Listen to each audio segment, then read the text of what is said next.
thought I'd better tell you I'm your new neighbor. They gave me the room down the hall. Come in. Well, I have to unpack. I'll come and help you. No, that's all right. You're still angry. I guess I am. Well, we won't solve anything by standing here in the doorway.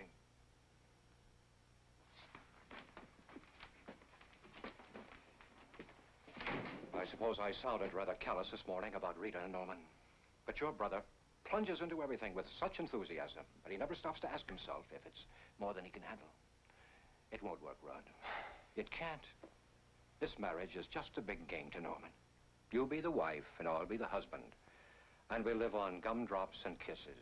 They'll learn better. And what'll happen the first time they argue, the first time Norman throws Rita's past into her face? I know it's going to be tough. If Rita had done nothing more than join the high school team club, they'd have problems like children and money and Norman going back to college, everything, Dad. They'll never make it, Rod. Maybe not, but you stay out of it. Let Norman work out these problems for himself. I didn't mean to start an argument. I gotta go unpack. Rod, this is no time for us to quarrel. I'm not quarreling. And you can't afford the luxury of ignoring me either. There's too much at stake.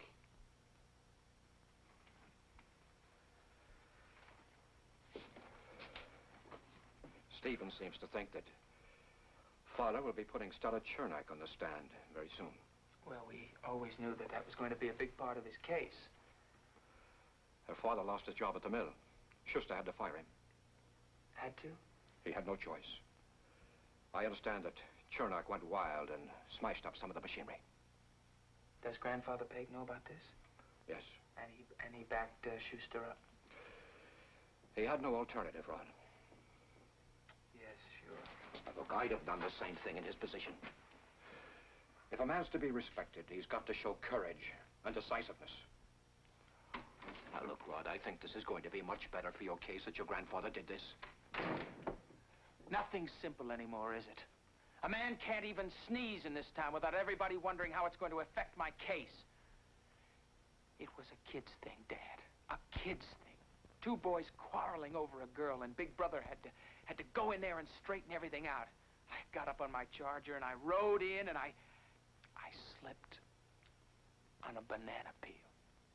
You won't go to prison. I could. You're not a murderer, Rod. You won't go to prison. Who did Elliot Carson murder? Maybe I'll be lucky like he was. Maybe I can get out in 18 years and still have part of my life ahead of me. Let's see, it won't make me quite 40. Stop it, Rod. You won't be convicted. Too many people in this town know you for what you are. They knew Elliot Carson, too.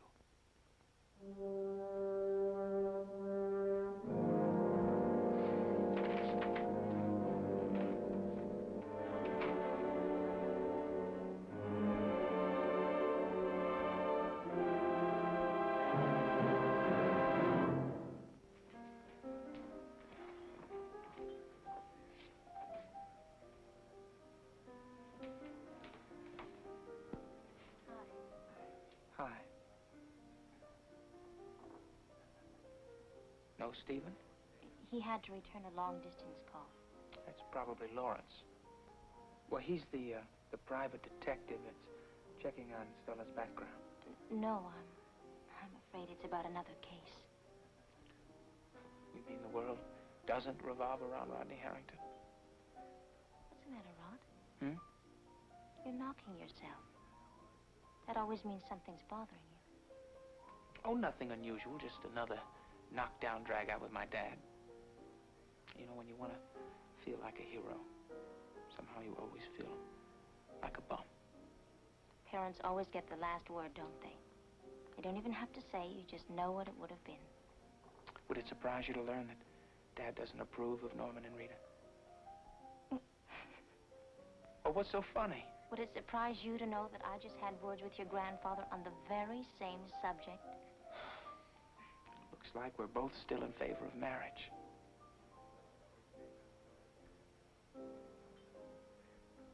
You're only against it. If your own was all bad. Well, enjoy your dinner. Would you like to eat with us?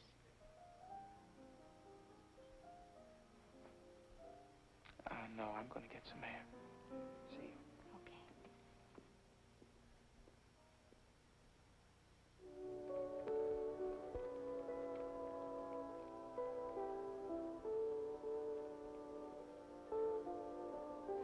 something else in here besides the wine. Ah, yes.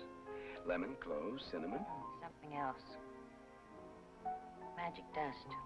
Or oil of moonbeam. I don't know what. Whatever it is, it's potent stuff. Is that good or bad? It is good. I don't ever remember feeling quite like this. Wild, happy, not crazy happy, just contented happy.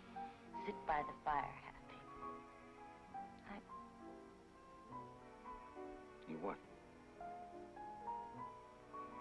I was just gonna say, I just stopped running.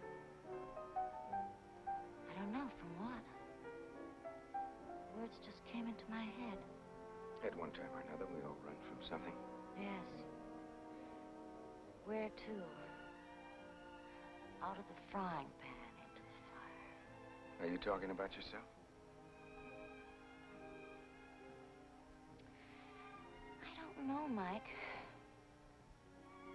I mean, I do it just like the book says. I work and I study. It doesn't seem to make any difference. You tell yourself now, this is a trap. Wait a minute. And then you walk right into it anyway. You have a choice.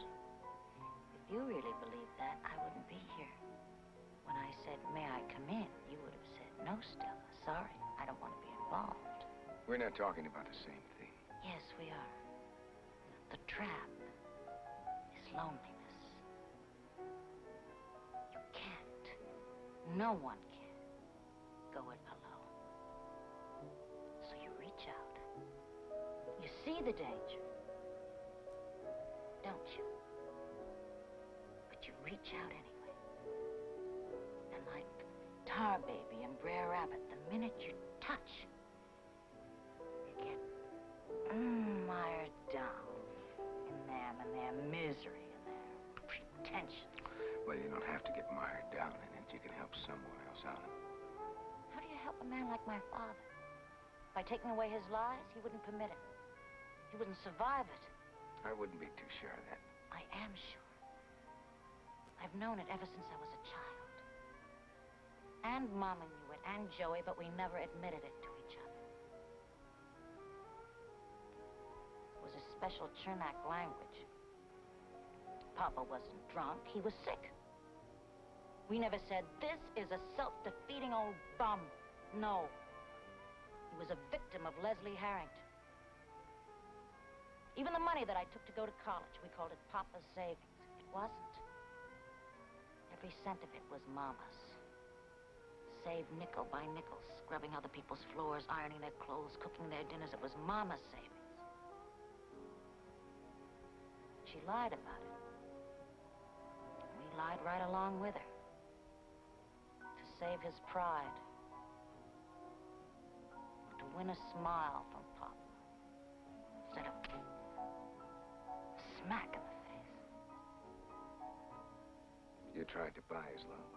No, Mike. That's right out of the book. We weren't trying to buy it. We were trying to build. A father. A husband who we could bear to live with. A straw man held together with lies. So that he could be someone that we could call the head of our family. Papa. Papa made us in his own image. Joey and me. We lie ourselves right into our graves. And even there, we're still whining. It isn't our fault. Was it his fault? Joey. Papa's, mine. What do you want me to tell you? The truth?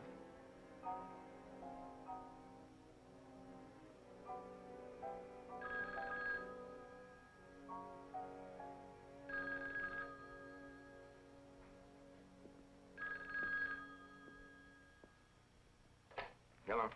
Dr. Rossi? this is Dr. Rossi. Emergency, doctor. Just Kierdex at the Peyton house. What? Can you call his daughter? Well, is he? All right, I'll get in touch with her. We'll be over as quickly as possible.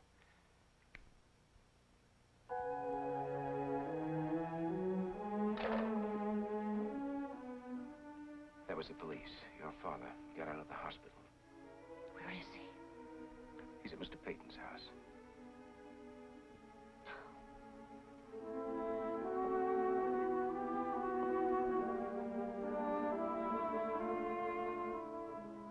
Mike, afraid. Come on.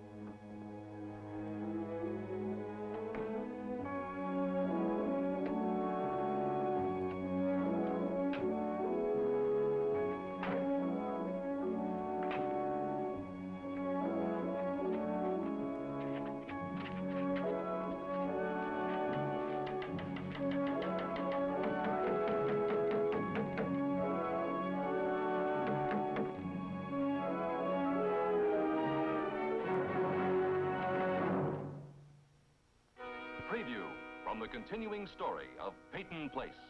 You keep those promises. You hold tight to those lies. I never should have trusted you. And then they, the Peyton Harrington Combine, killed his son. Now, wait a minute, And Peyton. then they, the Peyton Harrington Combine, fired him for saying so. Make him pay. Oxygen. Give him the oxygen!